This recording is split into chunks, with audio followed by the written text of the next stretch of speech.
All right, welcome to today's video. If you watched the last video, you saw that my wastegate lines melted. I kind of put some new wrap on them, some DI fire sleeve, and I also wanted to swap out to the biggest 12-inch spout fan I can run.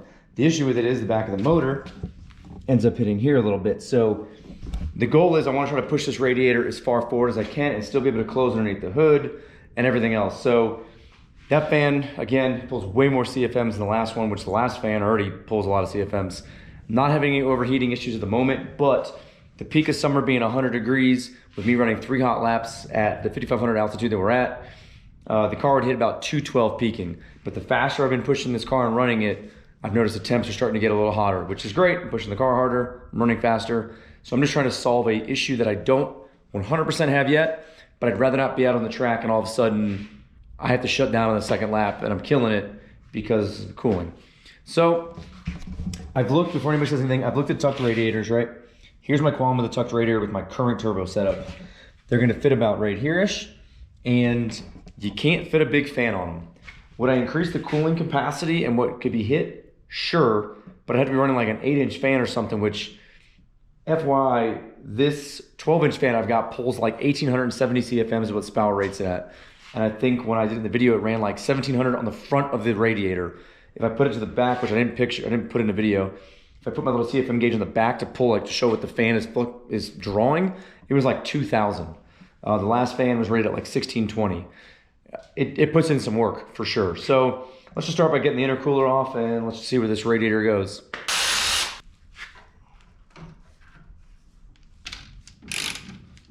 So this intercooler hasn't been off in quite some time here. So it's putting up a little bit of a fight. All right, so intercooler's removed, wastegate lines, everything's out of the way, right? So to get a quick view, I'm gonna pull the radiator forward kind of as much as I physically can. Man, I don't know if you can see there, but try to get you in there. There is a gap between it. I mean, not much. I mean, I can't even get my finger in between it. Do I need to get my finger between it? No. It'd be desirable. So because we're out in the desert here, I've been running this OEM boot. It doesn't go obviously on there like it normally would, so I ended up cutting it in the side there. I ended up sliding it over and I put a little zip tie around this to kind of hold it there, which I'm pretty happy I have. You can tell just looking at it, like, see, it's just dusty. Even from not going off track, it's just a very dusty environment we're in, or sandy. So what appears to be stopping it, if the GoPro can get in there, it looks like this corner right here, the radiator is hitting this support right there. Probably can't see. Let's see if you can. Looks like the center here, I can see light through it. And then right about here, over to the bottom of the radiator is hitting this. And then right about this corner. So I'm wondering if I grind some of this just a little bit forward, if I can scoot the radiator just a tad bit more forward. You can also see it's kind of hitting this, but that would be easy. I can tweak that. It's also probably hitting, I mean, I am hitting that, but let's see if I can just kind of work one at a time. And I mean, you can see how close everything is, right? Ignoring that this is a new fan. The only difference between this fan is really the outermost part with this, but you can already see, right, like the wastegate dump is kind of coming right next to it, super tight. This coolant line going to the wastegate goes around it, but she's fine. Let's just kind of see what we can do. It's still sitting on the innovative traction bar. I know a lot of folks have messaged me and asked, let's see how easy this is to pull out with one hand. I see I'm kind of hitting that wastegate line there. There we go. A lot of folks have asked, I'm not running that on anything? No. These front pegs in this EG-sized radiator are literally just sitting past this. They're in front of it and they're going down, so it's allowing the base of the radiator to sit on it. And that's where this toolbox foam, people thought about it, you know, cracking. The radiator's been fine, man. Innovative traction bar. Looks like we scraped some paint off there. And it's definitely a little rusty there, maybe. It is what it is. But let's see if we can scoot that a little more forward by removing some of this material up here.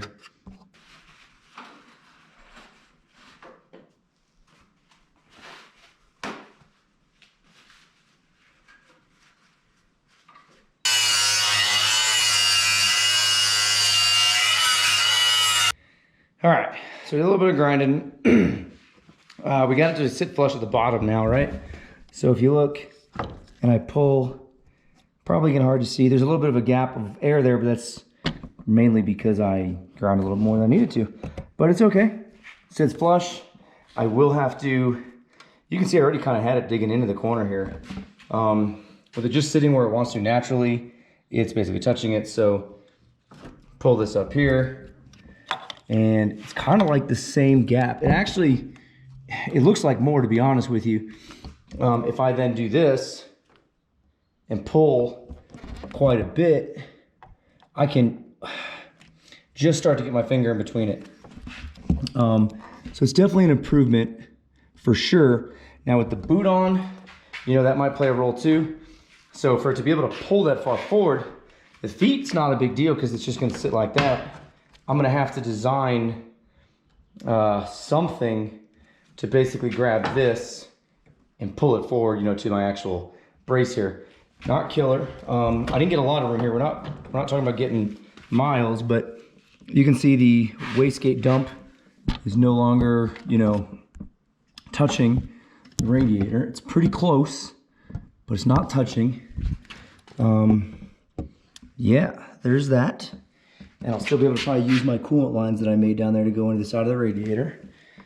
I ultimately would like to get this thing a little farther forward, but just got to figure out what I want to do here, because I don't want to, I mean, I could notch this thing out here to get this to pull forward, you know, to kind of have it have a slight angle forward. You'd probably never even notice it.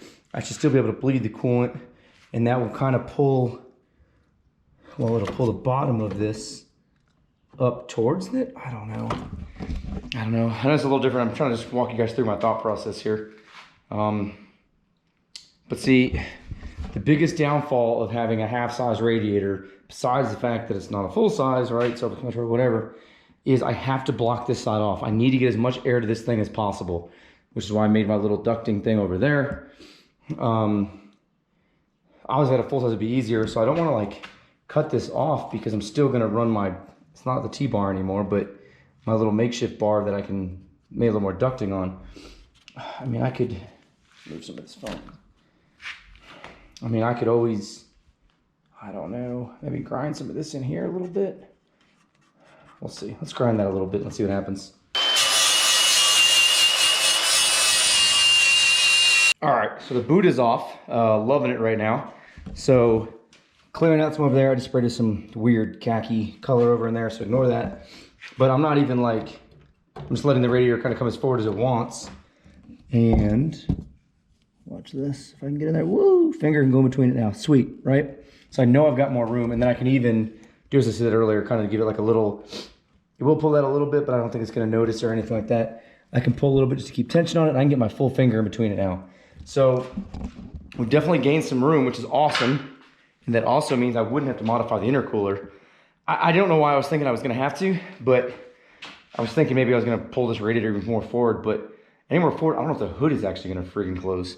So that looks like it's about as much clearance as we had before. And I wanna say this is about 3/4 of an inch motor-wise thicker. So the kicker is, well, I also have more room at the downpipe now too, or the wastegate dump. The kicker is this boot, right? I wanna run one of these. I don't think it needs to be this big. I wanna run one because just God forbid I go off, right? I'm in the sand or whatever. I prefer not a chunk, a lump of sand just going into the tranny real quick, or where the clutch and flywheel sits. So I guess tonight I'm gonna be in the market or looking for some ideas of a different little boot. So if I can even make something, I'm just kind of looking at it, make something, I don't know, that is not as bulky as this, and that would be great. But I think I'm gonna be done here for the day. I'm gonna try to kind of come out here every day just for about an hour or so and just hack slowly away at it. But again, anyone that's ever asked, man, it is crowded up here. Right, here's my turbo, here's my wastegate coolant lines, and they just kind of go into my Go AutoWorks fitting down there. Probably gonna wipe some things while I'm down here just because. But yeah, all right, till tomorrow. All right, so fast forward a couple of days, the radiator has shipped. It'll be here, I think it's a Tuesday, now it's a Sunday. So I got something else I've been trying to do, and that is install an EFB Motorsports gauge pod, basically. So saw these are really cool looking. I don't have anything against what I have up here, 100%. I did it because it was easy. Hate the pillars, and I didn't really know where else to put them. Thought about building a plate, just never did it. This was just the easier fix. And again, they're pretty much up in my view. So when I'm racing, I'm not really even looking at the gauge cluster too much. So I've got little things that like light up colors on there just to quickly catch my eye. The gauge is kind of the same thing. Now this is going to be, I think, in my opinion, a way cleaner look. See if I can get you a good view. The 3D print of it is really nice. This is a clock model, so it's going to retain my clock, which is I wanted. They make a model that does not have a clock, but I mean, I don't know, I just kind of like the clock. It is what it is. I still feel like it gives like an OEM-ish vibe, right? Clearly the car, if you're looking back, right, there's a roll bar, but I still have like all the interior back there. I have the interior on the roof, blah, blah, blah, right? I know this car is pretty race car-ish now, for sure, but I kind of like the look of just the interior of a race car, we'll call it. So there's nothing I have any qualms with this on this print right now. This looks really nice. So we're going to take this out. I've already kind of started taking the dash out, popping this out. I was going to try to put this in before last, oh, there we go. Well, it is what it is, right? I was going to try to put these in before last race day, but I kind of hate messing with stuff like a week before the event. If the car's cool, kosher, let it ride, and do it afterwards. So I wasn't gonna do this right now. The plan was to come back from the event and just do it, but due to our issues we've having, good time to do it right now. So let me get the rest of this vent assembly out. We're gonna hope the gauges come out and just transfer over pretty smoothly. All right, so this was down with 3M tape, and it's been here. It only came off once. I just put some more on there, so I don't know. I really hope this didn't. It probably messed up the dash, unfortunately. Oh, okay, okay. Come on, buddy. Oh, yes. Hell yeah. Gonna need a little clean there, some sand, but so if you look, if you never watched one of the old videos, you can kind of see I sort of wired everything with one big loom, and they're all individually wired. So I'm gonna have to take them off each individually, route them back through the back of the dash here and come out here, but not a huge ordeal. Super happy they came off, and a little cleaning and we'll be moving on. So most of it's kind of going down right now, just nothing huge. Just want to show you. So these are autometer gauges. They do fit in here just fine. Drop in great. You can see that. Now the downfall is, and it's not really even a downfall, it's an easy fix, and I'll show you how to do it to the current one I'm in now. This is how autometer gauges go in, right? They kind of go back here and a nut goes in the back. But if you look, the panel's just not, it's just too thick to allow for it. And honestly, it's not a big deal. I'm just showing you that way in case you have autometer gauges. This is what I'm gonna do. And I had to do the same thing to my wideband, my PLX, that's in this kind of gauge holder. What I did here to my oil pressure gauge, you can kind of see it. I added some electrical tape to it. I just kept making some wraps around until it kind of pushed in with some force, and my AFR gauge has never come out. So I doubt it's gonna come out of here either. Just an FYI, if you have an autometer gauge, just, this is how it's gonna have to go in. Not a big deal, just a simple quick fix. Here we are. So we got her kind of all back in there. I put some electrical tape. You can see on them, so they fit pretty good now. The PLX was always electrical taped in my old little connector. I got to re-zip tie some wiring up in case somebody hasn't seen the wiring. I've got little tags and little flags and everything, so I know where they go, but need to zip tie all that back up, and let's just kind of see how this fits. I'm not going to use the tabs that it came with yet. The little tabs do screw onto that little Allen screw right there. I was advised by EFB to put this in last because they kind of break on the way out. They're not necessarily needed, but they're there for some extra retention. So let's plug the clock in and put it in. Oh yeah. Oh. All right, so I told you this was gonna be all over the place a little bit. Again, I come home from work, I get like, let's say an hour, 2 hours just kind of work. So here we go right now. Interior, pretty much put back together. These gauges look awesome. Check that out. My little scratched up center console makes it look bad, but I think it looks great. I think what I'm gonna do is this ram mount's here.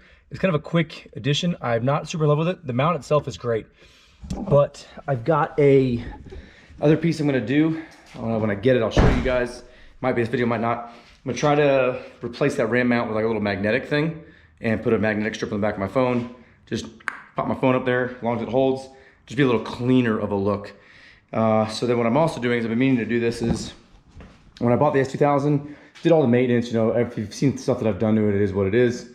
So I just changed the tranny fluid, the diff fluid, use some royal purple for the tranny, some Mobile 1 for the diff, and the side skirt extensions that I put on there, I like them. They look nice, I think. They go well with the back pieces. And for the time being, the front lip being black. But I never did anything to them, it was just the plastic, it just faded really bad. So I just took them off, as you can see. I'm going to spray them with some SEM, which does well. CRX has been done on it. It's just been my #1 thing. A lot of people use it, but I'm gonna go with gloss black. I think that'll look better on the S2000 than just the matte black. And overall end goal will be that lip is gonna be color matched to the car. I'm gonna put a tiny little splitter in the front that'll also be gloss black. If I ever do a wing on the trunk, it will be basically the same setup as the S or the CRX. You know, black mounts, color matched center portion of the wing, and plates and stuff will be black. All right, so I'll show you in a minute, everything's installed. The new Go Autoworks radiator came. This is Honda Type 2 coolant. It's pretty much what I've been running the whole time. I have ran distilled water. I'm not doing it now because it does freeze out here, and I think I'd be all right according to some other buddies, since the car is, you know, kept in the garage and whatnot. But just pour that in there. Let's check for any visible leaks. So along with the Honda coolant, I definitely throw a bottle of water wetter in every time.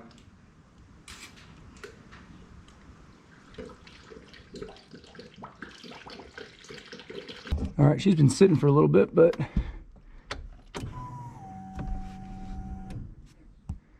all right, neutral.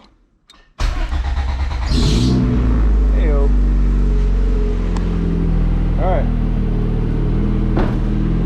So now time to just bleed the coolant. Oh, bubbles already coming out.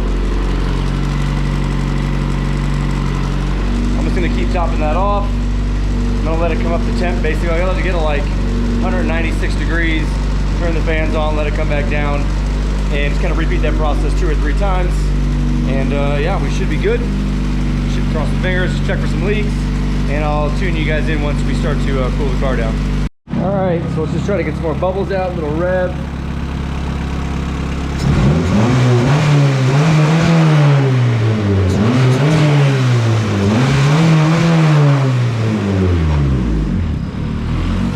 All right, let's take a little gander here. Oh, coolant's at 201. Let's see how fast we can. Both fans are running. Let's see here. Oop, 203. So as you see, it was climbing, and I just caught a little late, but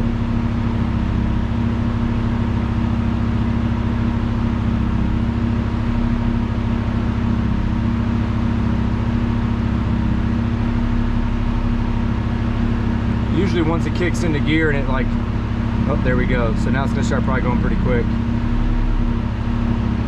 197.6, 195.8, 194. Man, this fan is crazy. 192.2, 188.6, 186.8,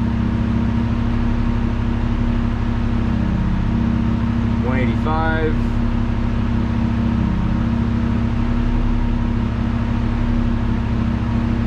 183.2. Usually that's about where it stays, is 183-ish. So I was just revving it for a second. I noticed it went down to 181.4.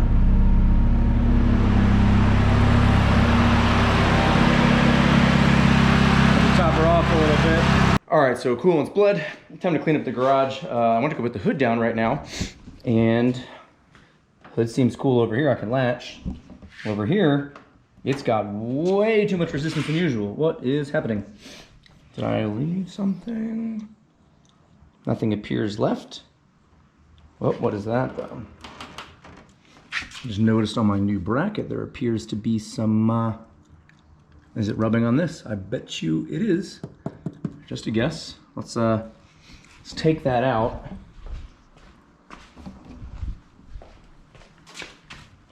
Let's just see. See if the radiator moves back too when I let this go. A little bit. I mean, the radiator is probably not going to go anywhere. I just kind of like the fact that there's the stay there, right? Just to kind of ensure that it doesn't go any further back than it already is. All right. Let's see. Whoop, come on. Look at that. We're good. So it's that. So, curiosity. Now I just shoved two grommets up on here, and I did that way it would gain some leverage and basically pull the radiator like that. If I was to just stick this on like this, you can see it lines up, I mean, perfectly. That being said, it lines up, but now there's no it's not pulling anything. It's just gonna stop it from maybe going a little bit further back. I was trying to pull it forward a little bit.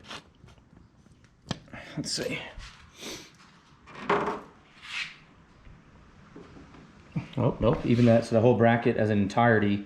I mean, I can probably latch it. I prefer not to do that. Well, that's kind of annoying. All right, time to figure out a solution. Maybe cut some of the webbing out of the hood. That'll probably be the easiest, but I want that radiator stay to be there. And you can see it's just taking all that off. All right, so here's a solution. I put some, some just yellow paint marker on it, closed the hood, kind of came up around there. So now I'm just gonna cut that out here. I'm gonna cut that out, try and close it again, and we'll go from there.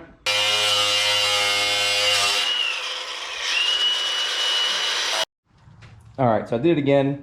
I mounted it where it was, and well, now it clears. I ended up cutting that chunk out. Try to clean it up a little bit, and then I'll spray paint it. As you can see, there's all kinds of just junk underneath the hood and just being beat up. I need to get some color match spray paint and just kind of touch that up. But so in case everybody's curious, look how crammed this is. I get asked all the time, just how does the car stay as cool as it does, I guess. Again, we're not doing 20 or 30-minute sessions. This car would no way in hell make that. Granted, we're at like 5,500 or 6,000 feet altitude, so there's no air up here. But again, big fan, ducting of the radiator and then a little mini radiator, and I can do 3 laps in 100-degree temp, and we'll see how it does this summer. The harder I keep pushing it, the more the temps climb. So we'll see. Does this stuff actually do anything? I'm not entirely sure yet. I put it on there, and again, it was the last event that I only got 1 session in, so I really couldn't get a good vibe of what it was doing. So yeah, as of right now, I'm gonna leave this open. Normally I do duct that to the radiator, but I'm gonna leave it open for right now, just for experimental purposes, which I know as it comes to the radiator, then it's gonna try to go that way. It can't go left because got like a panel on there. So I'm gonna put the little heat shield that I made a while ago. This is some Inconel wire that the kit comes with. And the way I always used to do it was just sort of, I'll try to do this in one hand. Kind of feed it underneath the manifold. Oh, there we go. Put you down for 1 second. So I'll just kind of hang one there for right now. And they're both underneath the manifold. So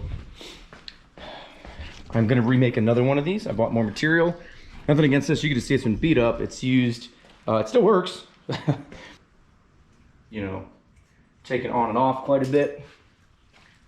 Actually, before that, let's just check the oil while we're here. So I can't check the oil. I can't check the oil with that on there, and you'll see why. The next version that I do make of that, I am absolutely going to make it so I can check it. Oil should be good, but the catch can had some oil in it, which it takes a while to fill it up, but let's see what we got here.